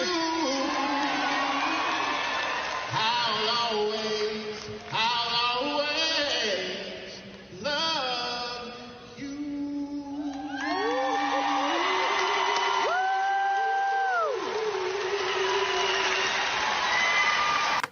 All right now, Principal Gauze, George, just right now. Doc, how you doing? Doing well. Thank you so much for having me. That was, so when did you decide, was that impromptu? Did you plan that? What caused you to say, this is how I want to send off my students? Hey, so we have had like a tumultuous year, and the kids have lost out on so much. And so I wanted to do something that I thought would be memorable and special for them. So I actually let my my valedictorian, Miss Trinity Goss, she's the one who chose the song for graduation. So she gets the credit too. Now, do you often sing to your students, or was that like a first-time thing? Oh, no, sir. This is like a tradition for graduations. Like we typically sing a nice little song for them at most graduations, or their senior awards programs or something like that. But we typically try to make sure that we give them a nice song to go out with. Have you been surprised at how quickly this thing has gone viral? Brother Martin, I'm a country boy from Supply, North Carolina. Absolutely. This has been absolutely an amazing response and something that, I never really expected at all. How long you been singing? I mean, do you sing with the group? Do you sing in the church choir, or do you just on your own? Well, I've been singing since I was a little boy. Like, I've been singing in church probably since I was 4 or 5 years old. Like, it's been something that I've done for most of my lifetime. My family at one time, I come from a pretty large family. My family at one time had a choir that I sang with as well. But no formal training. It's just, when your mom and daddy tell you, go sing that song for the people. That's just kind of where I got my training from.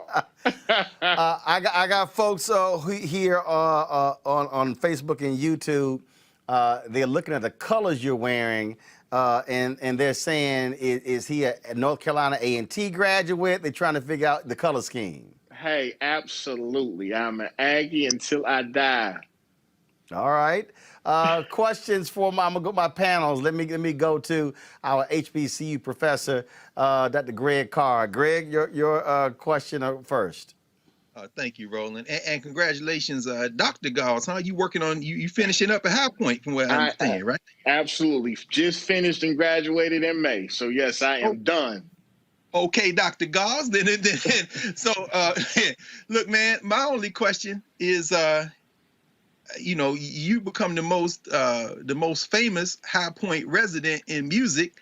I suppose, can you let the rest of the world know who the only other musician we might know out of High Point, North Carolina, for the rest of us? Let me tell you what, none other than the infamous Fantasia Barrino, and she's actually a graduate of T. Wingate Andrews High School. Oh, brother. That's the school you at, right? That's where I'm at. And how long you been principal? I've been principal there for 4 years. Got it. Oh, see, now you know who I was thinking about. I forgot about Fantasia. I'm thinking about John Coltrane, brother. That's exactly who you talking about. But I had to give my T. Wingate Andrews plug now. Yes, you did. Hey, man, congratulations, Doc. That's beautiful, man. Appreciate it, man. Thank y'all. Georgia?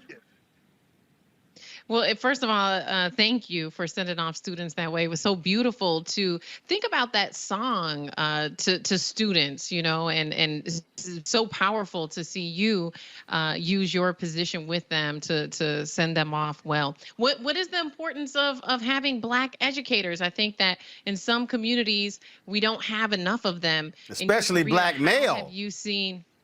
Yeah. How have you seen having Black educators impact students? So I'll actually use my own child as an example. He has more or less had his first Black male teacher this school year, and when I tell you that he's been able to check him real quick, like in our own little special way, and so the school that I work, T. Andrews is a school that's predominantly Black. And so the educators there know exactly, we have our own dialogue, we have our own communication, honestly, as a culture. And I think that it's important for them to be able to see us in other positions, and there's nothing wrong with people earning a living as custodians and classified employees. But I think it sends a very powerful message when they have Black educators and teachers and administrators that are leading their schools. And so I stand behind that, because I think that that's something that will be impactful for them forever. It allows them to be themselves. Reese. Dr. Gause, I love that you're showing that educators and principals can be multifaceted. They don't have to be pigeonholed into these super serious roles. My question for you is, and we won't probably know this person, but is there another educator in your school, I think you said it was a tradition, right, that you think could give you a run for your money in a viral clip in terms of their singing voice, or you like to duet with? And then you also said that the student chose the song for you. Is there another song that maybe if you got an encore, you would do that song? Well, I will tell you, I'll answer your first one.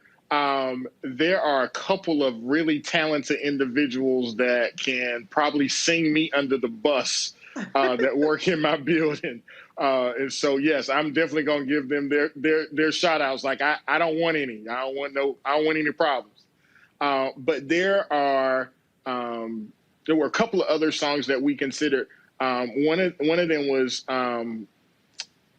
Love, and just simply what the world needs now is love, sweet love.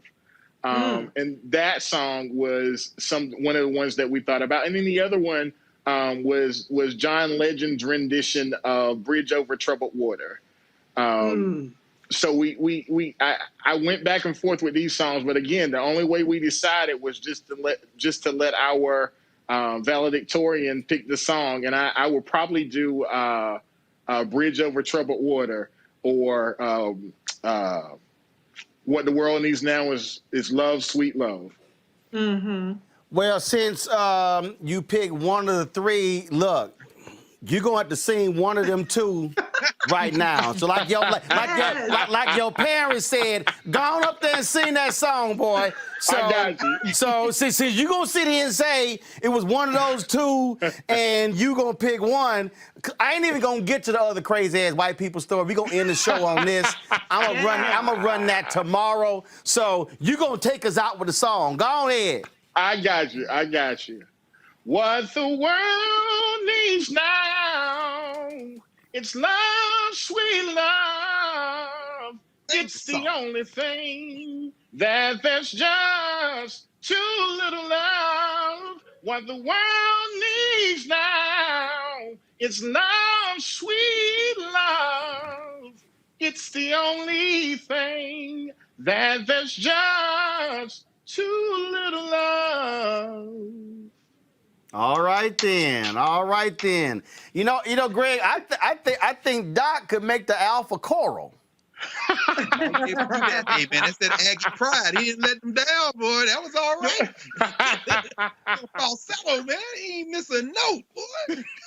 Well, great job. We certainly appreciate you bringing some joy to those students, as well as the family there, and of course, folks now all across the country have got an opportunity to relish in that. See, now you put pressure on a whole bunch of other principals, because see, now they like, what you gonna do? You gonna give us a little speech? Nah, you got to do something. Oh, I've been getting those calls. Like, bro, what you doing? You setting the bar too high. Well, look, the bar needs to be set. We appreciate the work that you do. Thank you so very much. And it's important to see Black male educators in the classroom leading as principals. And so certainly congratulations. I got lots of fans down there in High Point, North Carolina. When we go down there, they always show out well. And of course, my man Bob Brown. Of course, yes, Bob Brown was Lieutenant to Dr. King. He was the highest ranking Black person in Richard Nixon's administration. I did a one-on-one with Bob at North Carolina A&T when I spoke on campus there in January of last year. So folks, y'all can go to YouTube, check it out. And so he also is a product of High Point, North Carolina. I'm gonna be sure to give Bob a call, have him talk to him in a few months. So Dr. Gause, certainly appreciate it. Thanks a lot. Absolutely, thank you all. All right then, folks. We gonna end it that way. Big thanks to my panel today, Georgia, Reese, as well as Dr. Greg Carr. Y'all don't forget our girl Erica Savage Wilson. She is recuperating, going through her rehab for that serious accident that she had. And so y'all can support her, $ Erica Savage Wilson. Show her some love. And Erica, if you're watching, I got folks, somebody sent me a $100 check for you, Erica. So I'm gonna have to get your address and send it to you. And so y'all cracking me up. Y'all sending, Chelsea, step out here. Y'all sending me, I got those blankets over there for Reese, so I got to send Reese those blankets. Greg Carr, somebody sent me a shirt for you and a book. Pass me that bag right there. The Black Show. Hey, dog, seriously. Folks sent me, so I got the card. I think there's a sheet underneath there. And give me that book. So somebody sent me this bag right here. No, that multicolored. Somebody made this bag here for me. I'm gonna read it in a second. I think. That's nice. Give it here. That sheet right there. That sheet right there. And so then they know I like to read. So somebody they actually made this book, this book bag here. Then they put a bookmark in it as well. And this was sent by, hold on, they put their name on here. And so Alphacina Barrett. Is that it? Yeah, Alphacina Barrett. She has a book. She sent this to me. The faces of struggle, such as cancers, are on the journey to God's glory. So Alphacina sent me this. I told y'all, folks be sending me all kind of stuff. Next week, I'm going to share with y'all. Somebody sent me a whole Juneteenth kit. They sent me a whole Juneteenth kit. So Juneteenth is next week, so I'm going to show y'all that. And so... Texan, so is it authentic? You from the birthplace. Look, and of course, and the late State Representative Al Edwards, our frat brother, is Mr. Juneteenth. I'm gonna do it next week. So he was the one, of course, who got the bill passed, and so we always give him a shout out. Texas becoming the first state in the country to make Juneteenth a state holiday. And so I appreciate the gifts that y'all are seeing, and I really appreciate the financial gifts that y'all are seeing, because that's what allows us to pay staff.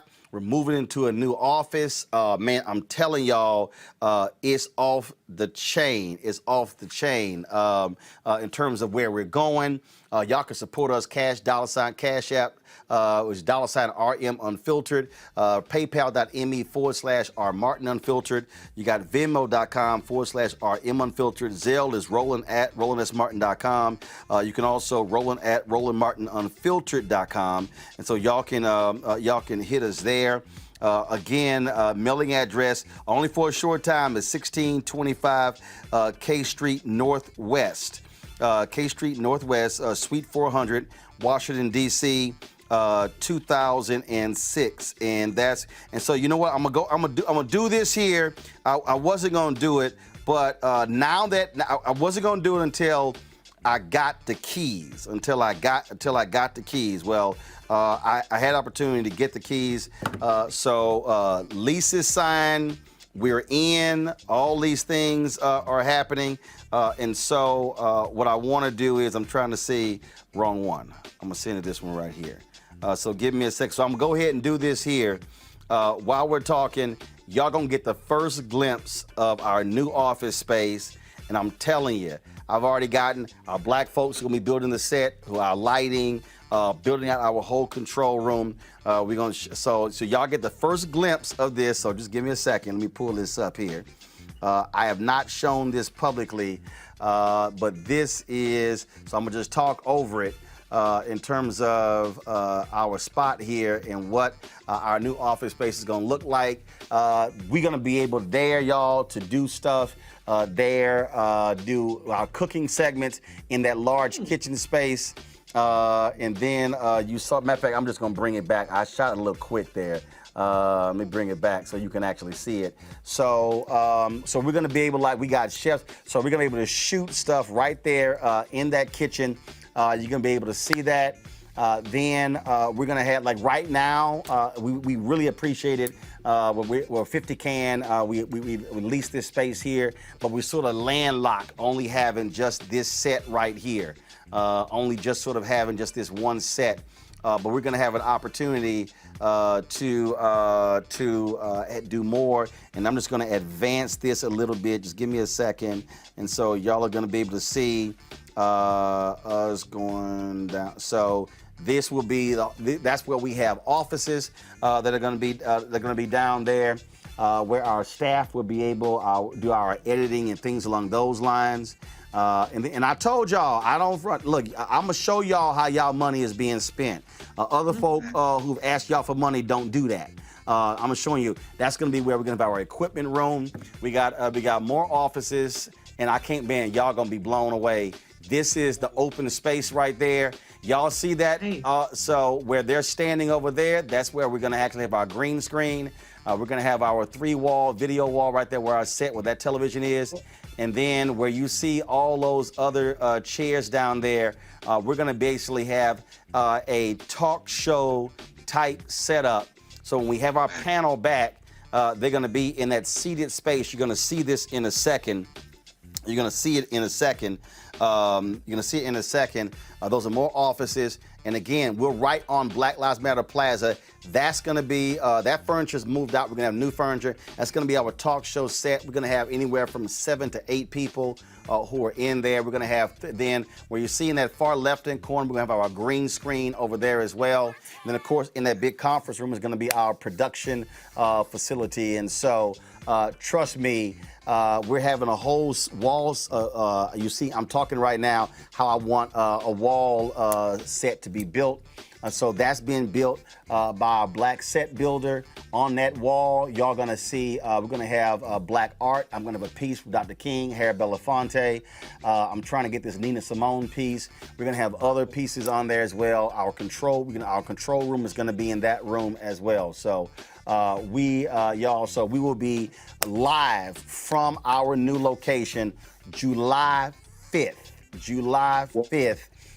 We will be moving in, and so I told y'all. I told y'all what we are doing, and so I share with you how how we spend our resources. And so when I ask y'all to give, you get to see what your money is going for.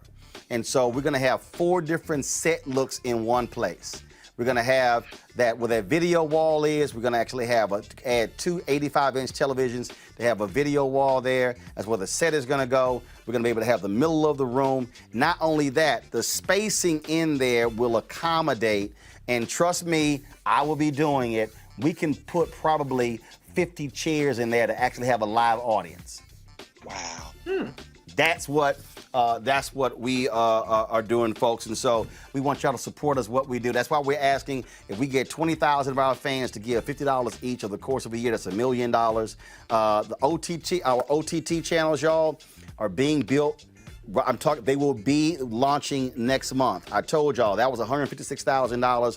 Those OTT, so we're gonna be on Apple TV, Roku, Samsung TV, Xbox. We're gonna be on all of those, Amazon Fire. We're gonna be on all of those platforms next month. Your money went to support that as well. And so I just want y'all to understand what we're doing, how we're building this out. And so the OTT channel is one thing, the office space. But I got another announcement. I'm not gonna tell you today though. But it's gonna blow. What? I'm telling you, y'all are going. I'm just letting y'all know it's gonna blow y'all away. I'm just letting y'all know it's gonna blow y'all away. I'm just letting y'all know. Y'all gonna be like, damn, I know he didn't. The anticipation. Y'all gonna be like, I know he didn't. That's why, I need everybody to understand, that's why I don't sweat haters. How about that? Because the Bible said he will prepare a table in the presence of thy enemies. Haters, go on back, Henry. Haters, look at that. Haters, all y'all who said we were gonna fail, that's what we move into at the end of the month. I just want y'all. Congratulations, Roland. Congratulations, brother. People don't have a way of judging that if they haven't compared. When we would come down to do News One Now with you, you were in the same studio where Morning Joe, all the MSNBC, and we were landlocked. We had one set. We couldn't move. We couldn't stand up. Right. We had no flexibility. And so I'm gonna be able to have 4 different set looks in that one space. And I'm just gonna give y'all one more. It's gonna blow y'all away. It's gonna blow y'all. Let me leave it right there. So I'm gonna give you this because y'all, I visualize this. So you see the set piece we have here. Here, and take a shot of the set piece. So y'all see this Leroy Campbell art that's down here on the set. Y'all see my man Leroy Campbell put this on canvas, and you see the art piece down here. So you see those rich, vibrant colors. This is gonna stay with us. If y'all see the desk, y'all don't worry about it. We literally are packing. Okay, you see all those rich colors. Now go back to the video, Henry. When we go live, all of those glass offices are gonna be lit with different colored LED lights.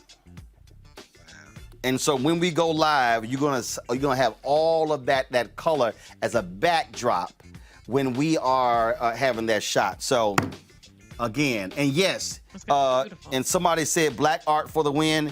Yes, all throughout that space, you see those 2 pillars right there? There will be black artists, their work on those pillars. And so all throughout the space. So just like with Bill Cosby, when you watch the Cosby Show, and how he integrated black art into the show, it's exactly what will be happening with our new offices, Roland Martin Unfiltered. So I just want to give y'all that sneak peek. Nobody else, I have not posted on social media. I have not posted anywhere. Y'all just got the first look of what our new office space is going to be. I can't wait for us to move in. So please support us with your dollars. If you can't give 50 less, that's fine. We appreciate even $1. I told y'all one brother was watching. He didn't like YouTube was buffering. He sent us $5,000 that day. And so I appreciate his $5,000 the same way I appreciate that $1. And that's why we're not gonna do a subscription fee, because we wanna have this show accessible to everybody. That's why your donations are important, so I don't have to do a $4.99 subscription fee in order to pay for the show. I wanna make it open and accessible to everybody. And so again, Cash App, $RM Unfiltered, PayPal.me/R Martin Unfiltered, Venmo.com is /RM Unfiltered, Zelle is Roland@RolandSMartin.com, Roland@RolandMartinUnfiltered.com. If you're on YouTube and Facebook, please hit the like button. That's important because that allows us to rise in the algorithm and more people to be recommended. So please do that. Share our videos. Folks, that's it. And also, today is actually the actual 54th anniversary of my parents, June 10th. And so Reginald Melda, I had them on the show Friday, but I want to give them a shout out. Love them dearly. And so happy anniversary. We don't see that many folk doing 50ths. And so we always got to celebrate that. And so, folks, I appreciate it. Reese, you going to say something? Yeah, I just wanted to send my love from all of us to Amisha Cross. You know, she's been filling in for Erica. She took the day off today because she's mourning the anniversary of her brother's death. And so, you know, she's here. She's done such an amazing job filling in for Erica. So I just wanted her to know Erica's our family. She's our family as well. And our heart and our love goes to you today, Amisha. All right, appreciate that. Appreciate that. Folks, I will see y'all tomorrow right here on Roland Martin Unfiltered. Y'all know this is the blackest show. Y'all know that. Y'all know ain't them other black targeted networks and them other y'all ain't. If y'all want the real deal, Unfiltered, right here. I'll see y'all tomorrow.